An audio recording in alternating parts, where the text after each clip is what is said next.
Welcome to Techlandia, a podcast about and for the technology industry, a place to learn, connect, and engage with leaders and thinkers involved in the technology industry.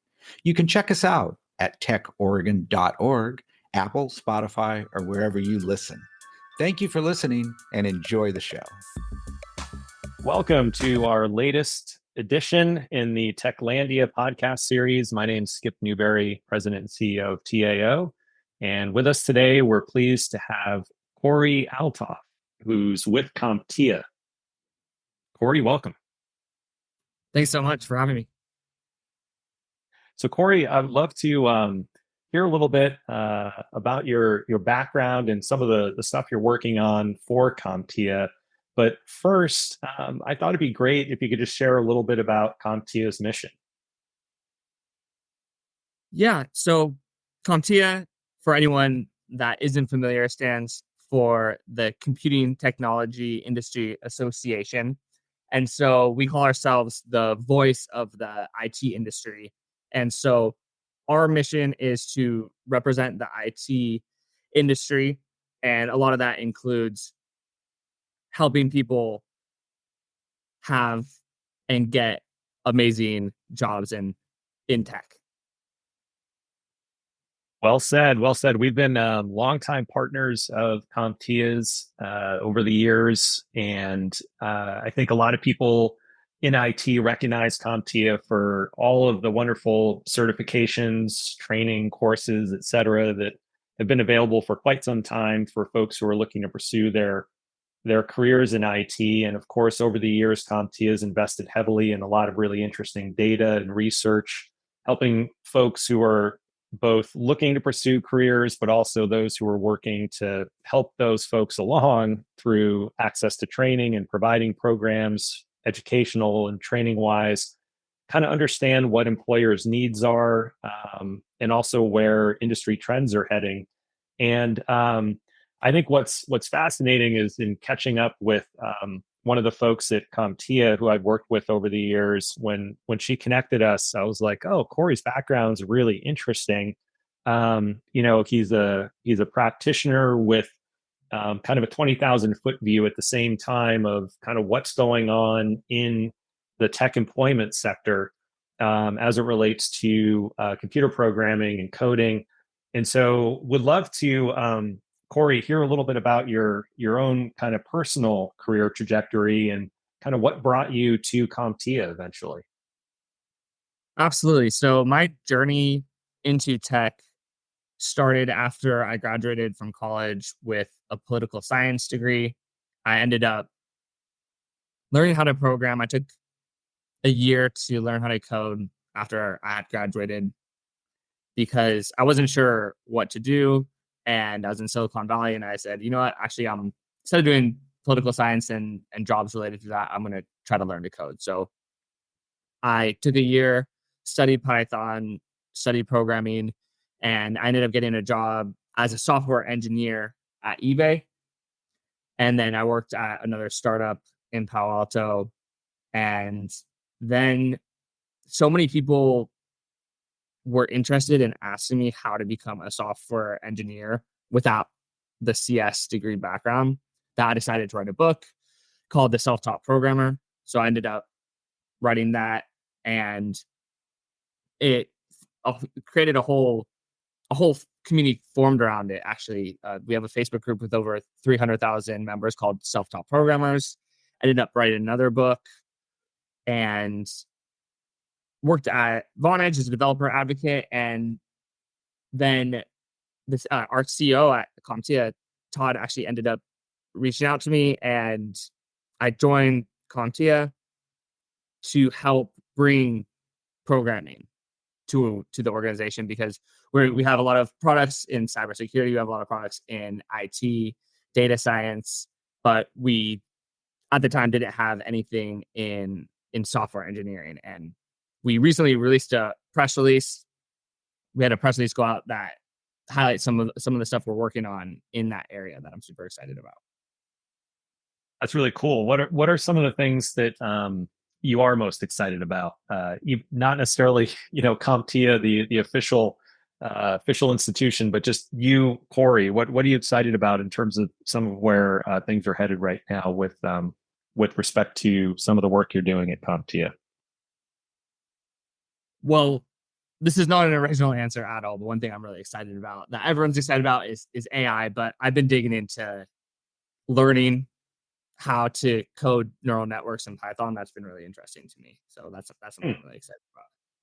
Very cool. So I was wondering if we could maybe kind of talk a little bit about some of what's going on with the rise of AI. It seems to be in every conversation related to anything tech, and that goes for large established companies that are looking to deploy AI across their organizations, and also very small companies that are thinking about, hey, how do we incorporate AI into our product offerings? And I'm wondering, what are you seeing in terms of the hiring landscape for folks with AI experience and skills at this point? That's something that is definitely increasing. So I'm just checking out our latest press release from Comptia, and I think we actually specifically addressed that. So in our press release, we said that open positions in artificial intelligence or jobs requiring AI skills continue to hover near the 10% threshold. And so that's something that's really high, and that seems to be continuing to rise. And that's something that I know anecdotally we're seeing quite a bit of here in the local market, is just the number of postings for AI related skills, for data science related skills. Those continue to increase, and same thing with cybersecurity. But I'm wondering too, there's also been a lot of decreases in other areas in terms of tech roles. And as you're seeing a lot of this displacement with companies restructuring, doing large layoffs in the tech world, do you see enough uptake in terms of the future for AI related skills where you feel like a lot of folks who've been displaced can find a path forward in some of these growth areas? Yeah, absolutely. And I actually don't think it's hard to make predictions, but I don't even know that that's going to be necessary. That I think we're looking at something temporary with inflation, or not, interest rates were really low and companies overhired.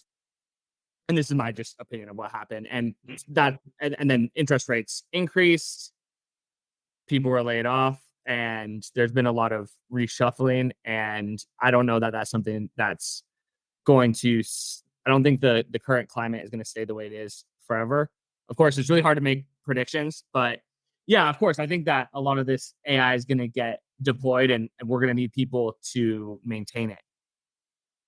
And that's going to offer a lot of opportunity. But I also think that the, I mean, there's a lot of talk around the job market for software developers, but looking at U.S. News and World Report, it says, according to them, the unemployment rate for software developers right now is 1.4%.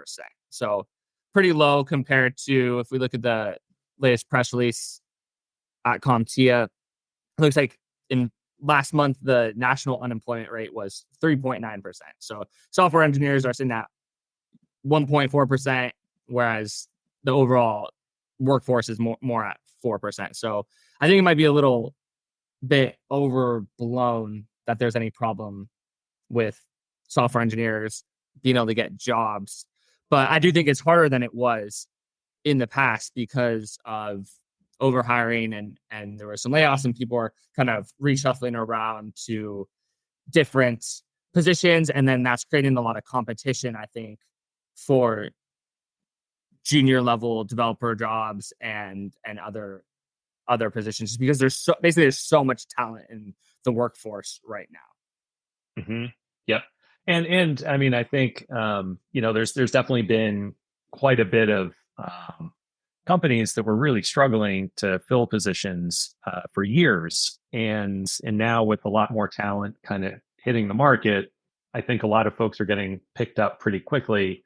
As you point out, with such a low unemployment rate, I think that bears out in the numbers. And I'm wondering, like, thinking a little bit about your background in writing books on sort of how folks can teach themselves, right, to pursue careers in software development and in engineering. Do you see a similar sort of path open to folks in some of these emerging disciplines related to AI? Like, how accessible are these AI related kind of careers when it comes to sort of a self-help approach? That's a really good question. That's something I'm investigating right now. I'm not sure that I have all the answers yet to that. But from my personal experience, I'm actually pretty surprised at how, like, I don't want to say easy, but it's been pretty accessible for me. But I'm a pretty beginner with AI, so but so far I've been pretty surprised with how accessible it is. I mean, because it's just sort of, so far my experience has been, it's kind of like web development. I mean, you can use frameworks to abstract away a lot of stuff and work at a really high level and get a lot of stuff done with neural networks. But I don't know if I'm in a position to comment really on that, aside from that. Well, so in other words, stay tuned on that one. And Yeah, maybe, exactly. You have to give me another year, because I'm yeah, diving and into it pretty hard, but I need a little bit more time. nice. Nice. I think I have an idea then, based on your coy response, about what the third book could potentially involve. Absolutely. Cool. Well, I'm wondering, in terms of some of what we're seeing in the marketplace, one thing that came up over the last, 10 plus years was kind of the rise of code schools as a resource to help kind of fill some gaps in different ecosystems, helping provide another avenue by which folks can obtain coding skills and kind of get a foothold in the market. A lot of those schools are really struggling right now, and there's definitely been some consolidation in the market. Some of them have gone completely out of business. I'm wondering, is there a fundamental shift going on? And what are you seeing? Yeah, I'm seeing the same thing. And I think it has to do with what we discussed earlier, right? There's a lot of reshuffling happening, and really big tech companies laid off very talented engineers. And so people that are graduating from code schools right now are having to compete with those people for jobs. And there's been this influx of talent, and it's much different. It's a much different environment than it's been in the past. From my understanding, what I've heard is it's a lot harder for junior developers to get jobs right now than it is very senior developers. Senior developers seem to be doing fine, and there's not really problems there. But the problem seems to be with new programmers, junior developers, trying to all compete for the limited number of available positions. And it seems like in some cases, some of those people that got laid off are taking those positions. Maybe they're a little bit more senior, but they're taking, what they can get, and they're taking some of the entry level jobs. I'm not really sure, but that's my understanding of sort of what's going on. Is there's just a ton of competition right now due to these layoffs, and a lot of companies scaling down their hiring because of changes in the economy. So I think that software engineering is still a great path for people. I think that it is going to recover. It's hard to make predictions, but I've heard a lot of people say it was like this after the Great Recession, and then it all bounced back. I don't think that any of this has to do with AI, which is a big talking point. I don't think that AI is contributing to this in any way, right? And so that's something I definitely would not worry about. But I I mean, I would imagine that the job market is looking like that it's not going to be so fierce.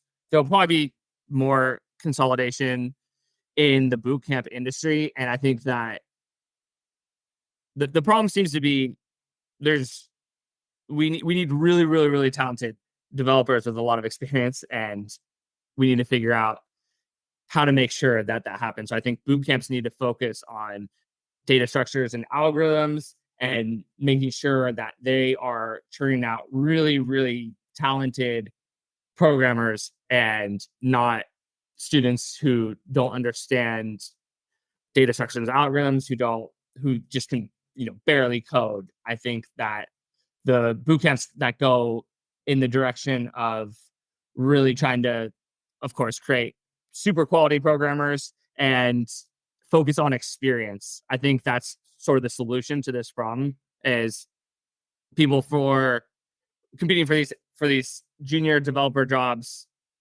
If I were them, I would go out and do a year of freelance work on something like Upwork. And that's from personal experience. That's what I did to get my first job as a software engineer. I did a bunch of freelance work on Upwork.com and got that experience. But that's really the challenge is there's a lot of people with that know how to program with very limited experience, all competing against each other for a limited number of entry level jobs.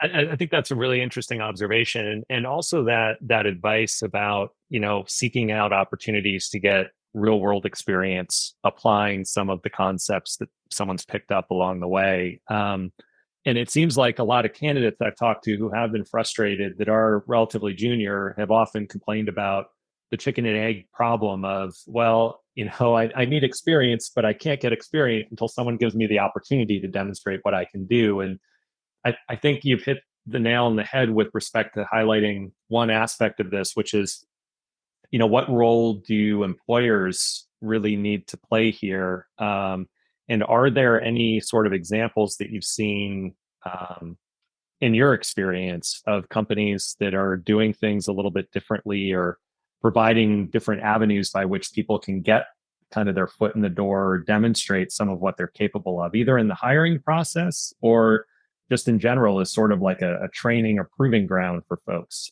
I'm wondering, what are you seeing out there? Well, I'm a really big fan of apprenticeship programs. Mm-hmm. So that's something that I hope happens more, and that's the direction that I would like to see everything going. I think that would solve a lot of problems. And so there's a company I really like called OnRamp that does apprenticeship programs, and I really like that model. So the companies that work with OnRamp are some examples of companies that I think are doing a good job. And let me look. I think Google has a program with them, Amazon, Coinbase. So that's something I really like. I think that if more coding boot camps created apprenticeship programs with companies, it would be a big win for everybody. That's awesome. I would say too that there's, an opportunity, I think, for smaller and medium-sized businesses that maybe don't have the same kind of infrastructure as like a Coinbase or a Google or an Amazon when it comes to bringing on a lot of junior talent and mentoring and advising and working with them. And I'm wondering, are you seeing anything that looks different in terms of how apprenticeships are structured, or even how different communities support them in markets where you've got a lot of smaller businesses? I'm not sure, but another thing I want to add is I like what Free Code Camp does with pairing their learners with nonprofits. That's a great arrangement that helps everyone. You have programmers that need work experience. You have nonprofits that need help with engineering. Pairing them together, I really like that. So I'm not sure what else I've seen, but I think that's a great example of one way to solve that problem. That's a great one. I wasn't even aware of that. And, as a small nonprofit, I can say that, with certainty, there have been a number of instances over the years where we're like, okay, we can't really afford a market rate firm or developer to do what we need done. But, knowing that there are some resources out there where people get experience working on projects that are defined by nonprofits, that's great. So it seems to me like Free Code Camp could be an opportunity to, a variation on that for smaller businesses, that are maybe don't have quite as much infrastructure, but might need some additional support and handholding to take on, say an apprentice or some junior talent, and not have it completely swamp the folks who are more senior in their ability to get their jobs done in a smaller, kind of less resource rich environment. So yeah, that's pretty cool. I'm wondering too, like if you look around the country, are there certain types of you know folks who have a certain type of background that you are seeing have more success as candidates? Let's say, like, okay, apprenticeship experience is one opportunity, in doing programs such as that, but are there, from a certain type of skill base standpoint, like if you were to recommend to someone, hey, here are some of the basics that you should be focused on acquiring, either in the way of certifications or certain types of experience, what would that look like if you were talking to someone who is interested in becoming a coder? Well, from the data that I was looking at a little earlier today, Hired.com just released some interesting data, and in it said that back-end engineers were the most in demand right now. So that's something to take into consideration. And other than that, there's actually no industry standard certification for software engineering. So that's something that we've thought a lot about at Comptia, but as of right now, we have stuff for cloud and stuff like that, but there's not a lot there's not really any certification at all that's software engineering right now. That's kind of What do you think remarkable. about that? Do you think it's a good idea Oh, for to create sure. one? Yeah, I mean, it's one of those things where you're like, you say it, and I'm like, no, and then I'm like, wait, he's right. There isn't anything out there. Um, and what would you like? What would you say is the underlying reason for that? Is it just it's been so hard to come up with some sort of a common standard that most hiring managers can agree to, or like what do you think has been the biggest stumbling block? So I think the biggest stumbling block is that right now the thinking is that software engineers aren't interested in certifications. Mhm. But you could definitely create one. There's definitely standards and things like that. So the thinking right now is that that software engineers wouldn't be interested. Interesting.